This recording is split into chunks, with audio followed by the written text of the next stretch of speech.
Hello friends, কেমন আছো তোমরা? আশা করছি সবাই খুব ভালো আছো। আজকে আমরা সমাধান করব তোমাদের আমি সাগর পাড়ি দেব কবিতার 7 দাগ এবং 8 দাগের প্রশ্নোত্তরগুলি। প্রথমে 7 দাগে দেখো কি বলেছে। কবিতায় বেচাকেনা শব্দ দুটি একসঙ্গে বসলেও শব্দ দুটি বিপরীতার্থক। পাশের শব্দঝুড়ির সাহায্যে এরকম কিছু শব্দের শূন্যস্থান পূরণ করো।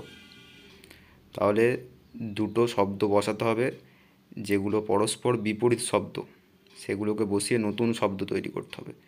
প্রথমে দেখো কি আছে, বাঁচন। তার আগে বসবে কি তাহলে, মরণ। তাহলে এটা একসঙ্গে হবে মরণ বাঁচন। তার পাশে দেখো পাতাল আছে, তাহলে এটা হবে আকাশ, আকাশ পাতাল। তার নিচে বাঁদিকে দেখো দেনা, এটার পাশে বসবে পাওনা, দেনা পাওনা।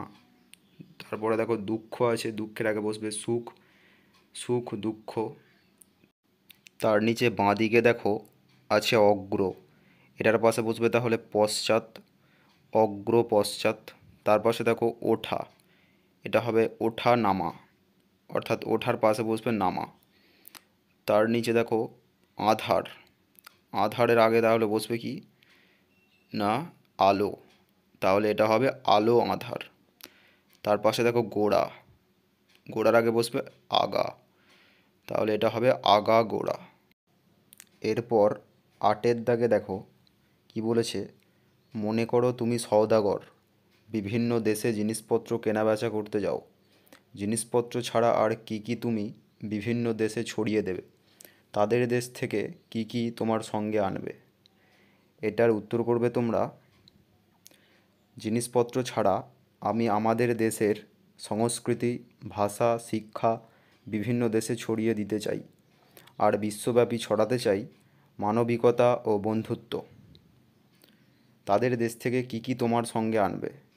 এটার উত্তর করবে, তাদের দেশ থেকে আমি বিভিন্ন অচেনা গাছ, অজানা খাবার আর তাদের দেশের ভালো শিক্ষাগুলি আমার সঙ্গে আনতে চাই। আজ এ পর্যন্তই, আবার হাজির হব অন্য একটি ক্লাস নিয়ে। ততক্ষণ পর্যন্ত ভালো থাকবে সবাই। Take care.